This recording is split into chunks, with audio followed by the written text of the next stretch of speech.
Good day, everyone. I hope you're all doing well. Imagine back in the day in the NHL, the goalies before the 1950s or before 1959, with the exception of Clint Benedict for a few games because of a broken nose, had absolutely no face protection. None whatsoever. They were just out there taking shots from the greatest players of the day, and all the shots they took that went to the head or went to the face actually hit them on the face. So there was no such thing as a goalie mask. It just didn't exist. In 1956, Jacques Plante of the Montreal Canadiens started wearing a mask similar to this one in practice, but never ever wore it during a game. Kind of forbidden to wear it in a game back in those days, so he wore it in practice just to get used to it and just to protect his face from the pucks that would come at him from his own teammates during the practice. And you know what the teammates can be like in a practice. They obviously go for the goalie a lot, try to beat him and try to, play games with him and hurt him and everything else. If you ever played hockey, then you kind of know that that's a tradition that goes on. Not that they legitimately try to hurt him, but, some of the players can be a bit of a, what.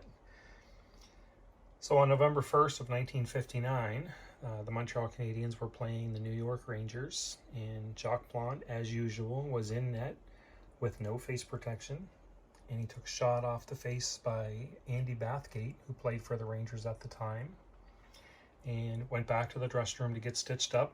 And this would be in the days before backup goalies and two goalies and the goalie on the bench and all that kind of stuff. So Jacques Plante was the only goaltender that night that was there for the Montreal Canadiens. So after he got stitched up, his job was to go back onto the ice. Hurt, not hurt, doesn't matter. If you can stand up and move your legs and catch something and block something, then you were good to go. So they were men, real men back in those days. Not that they're not today, but we know what they look like today compared to then. So while he was in the dressing room getting stitched up,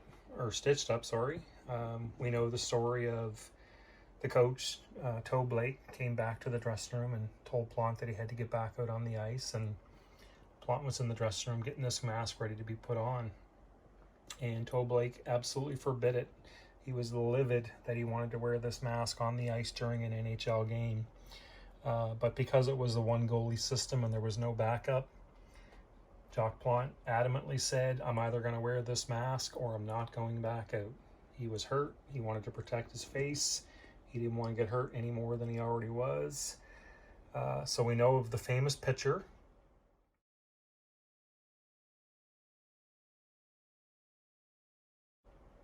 that is everywhere that shows Plante putting this mask on, and back onto the ice he went.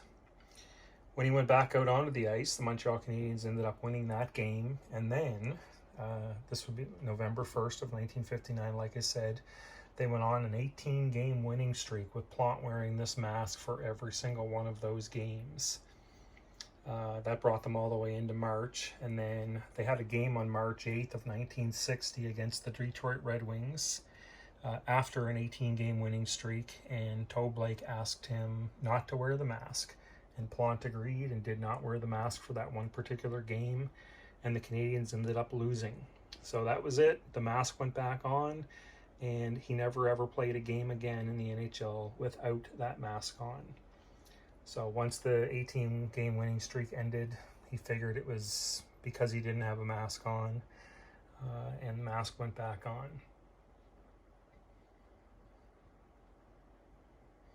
Plante went on to play he did get traded to the New York Rangers, but instead of playing for them, he decided to retire instead. And then he came back and went on to play for the Toronto Maple Leafs, and he played for the Boston Bruins. He played for the St. Louis Blues, and then he eventually ended his career with the Edmonton Oilers. Very, very short stint with Edmonton.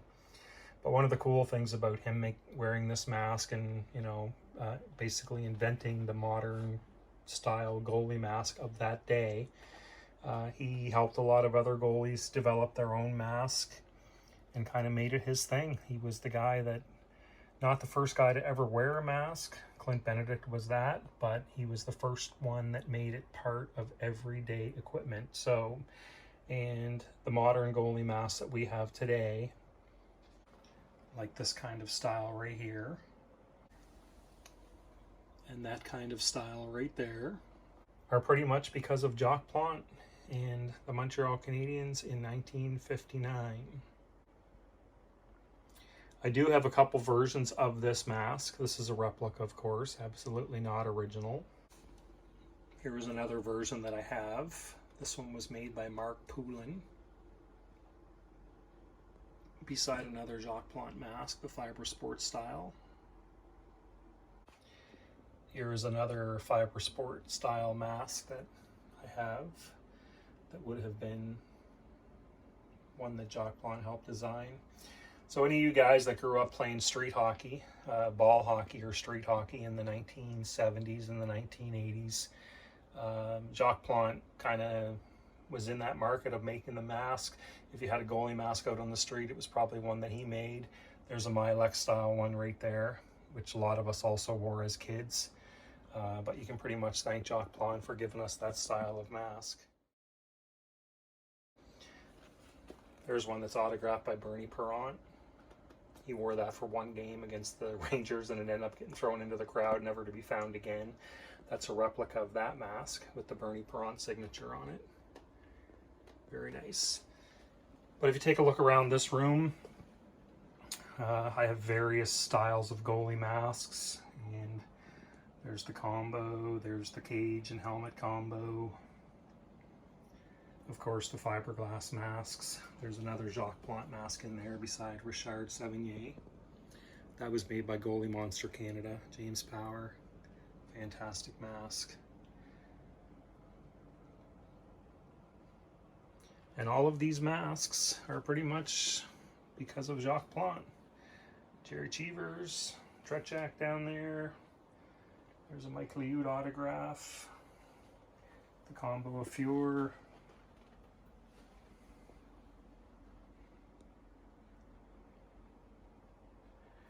1986, Jacques Plante ended up getting stomach cancer and he died in February of 1986. He had a great career though as an NHL goaltender, and he left a mark on the sport that will never be taken away from him. He is the man. Jacques Plante. This mask here that we've been looking at, that was also made by James Power of Goalie Monster Canada. He does a fantastic job. The tape on the chin. Some people say it was to make the mask tighter fitting on the face. Some people say it was just for him to grab onto when he was putting it on and off. The white straps.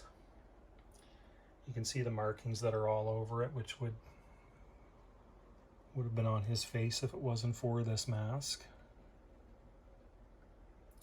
There's not a whole lot to it, really. It's very thin compared to the stuff of today, but I'm sure it was better than taking a shot to the face. So this is a replica vintage goalie mask of the great Jacques Plante from the Montreal Canadiens and others in the 1960s, 1970s, early 1980s. I just want to take a second and thank you all for the views that you give to my videos and all the thumbs up and the likes and the comments and all that. If you have not subscribed, I would really appreciate it if you would do that. It definitely helps me to grow the channel. There's a lot of goalie masks here that need a story and have a story. So the more you guys can help me out, much appreciated. You guys have a fantastic day, and I'll see you on the next one.